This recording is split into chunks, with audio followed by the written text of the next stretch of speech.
Alright, how's it going, guys? Today we're gonna make a video, kind of a quick overview of my first impressions of my new to me 8th gen Civic SI. So I purchased this vehicle about 2 months ago, but about 1 month into me owning it, I actually had to go into knee surgery, so I haven't even really driven it in a full month. It's just been sitting in my garage at home.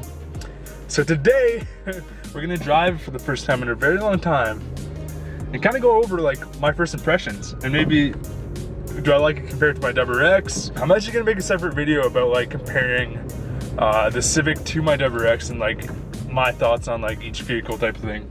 It's been so long since I've hit my VTEC. And before I start this video, I'm gonna say sorry about the tire noise. The winter tires I have on my Civic right now are so like aggressive that they make a lot of noise.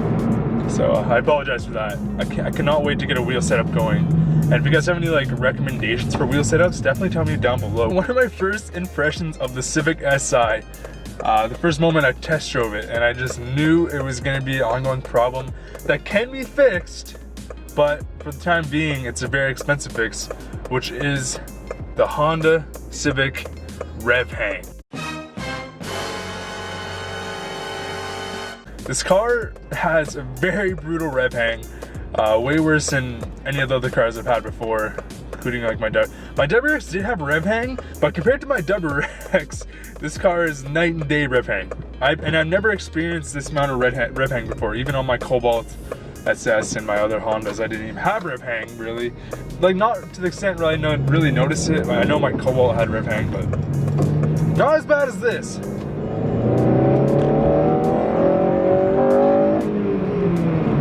Just getting a little taste of that VTEC. But yeah, so the rev hang is pretty brutal. That's like the first thing I think anybody would notice. There is a fix though. There is a fix, and it is very expensive to me. Honda is definitely a great fix for this. It's definitely a great mod. It's like a flash tune with preloaded maps you can put on your car. You can actually lower the VTEC engagement RPM. There's really cool things like that. And I really do want it, but I think it's about $800. How much is it? I'll flash on screen now. I think it's around $700 US. So Canadian, that's almost $1,000. Well, not quite, but pretty dang close. And that is very expensive, just to get rid of rev hang, basically.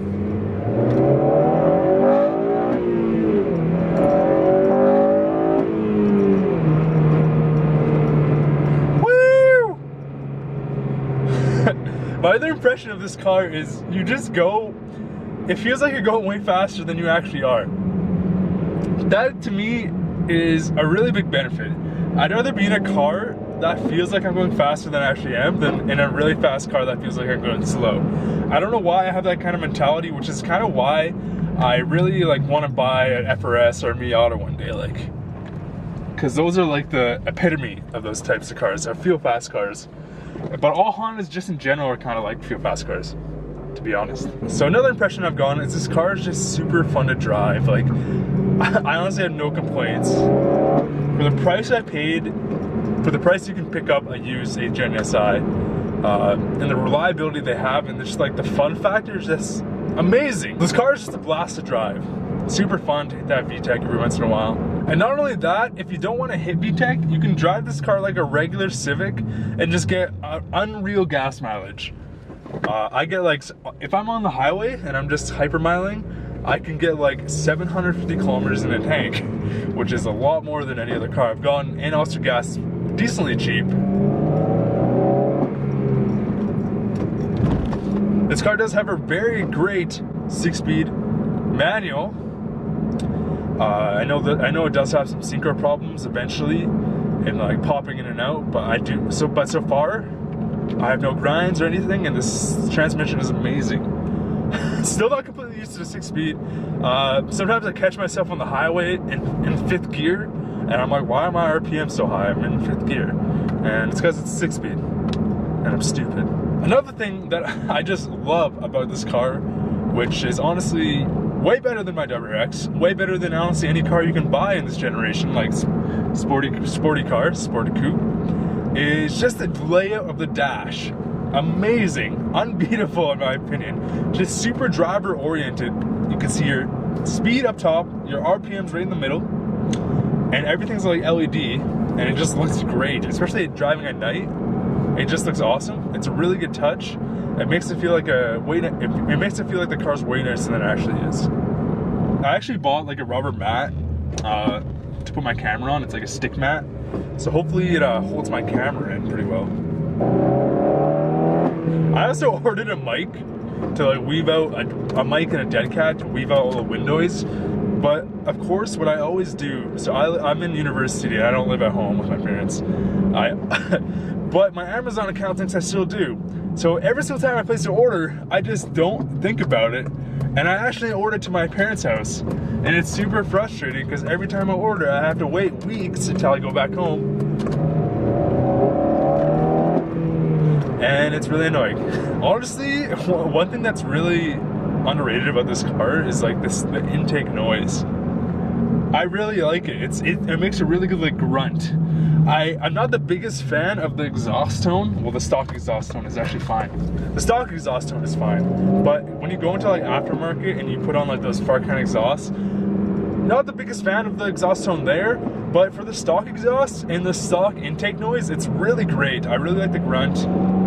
And I'm most likely gonna get like a cold air intake setup, short ram, basically for the noise, so don't hate on me.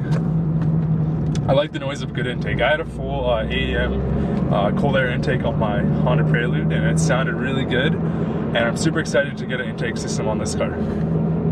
I don't plan on modding it too much. What for the future, I'm kind of looking for springs/coils, depending on like price and pros and cons. I'm definitely looking for a wheel setup, maybe some BBS tires. I really like BBS. Maybe some Enkis or Enkais, I want to pronounce it. Either one of those, I'm really looking forward to getting. When it comes spring, I'm gonna get the wheel set up, and I'm super excited. Not only for the noise reduction, just for that, but for like the grip, extra grip and handling. Another note, this car handles really well, like really well. Like honestly, better than my WRX. So that could just be because my WRX was an old car, and it needed new struts and probably new springs. Honestly, the springs were trying to sag, so that's definitely why. That's definitely the reason why. But this car handles amazing, way better than any other car I've had. The suspension is really like firm and tough, way more than my other cars, especially my Cobalt. My Cobalt had like the softest, airy suspension I've ever had. It felt like my whole car was leaning, just going around like a roundabout, like it was about to flip over. Didn't like that suspension. However, this car does, for what it is, has a great suspension on it. I've heard people say, the Civic should have came like lowered and stuff. Like it should have came firmer. So for the Civic, for what it is in its stock form, the Civic SI, the suspension is 100% firm enough for the regular user. And of course, if you want to put aftermarket, you can. I just don't understand the argument of people saying that this car should have more firm suspension. That doesn't make any sense to me. Okay, one last VTEC.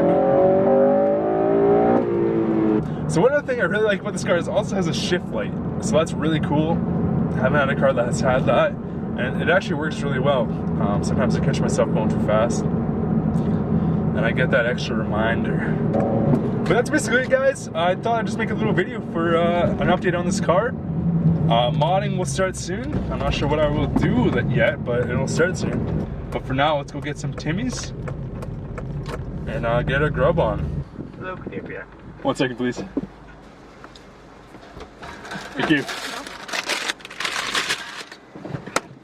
And one other thing I forgot to mention is the SI bucket seats are perfecto. They're basically like, they're very sporty. They have really like aggressive bolsters, well, at least for my standards.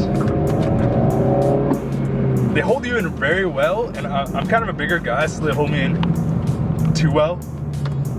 But they are basically like you're sitting on a memory foam mattress. They're so comfortable, and they just look great too. That's gonna do it for today's video, guys. Thanks for watching, guys. Appreciate you guys' support lately. It means the world to me, and it's really motivating me to get out of bed and make some content. Thanks for watching.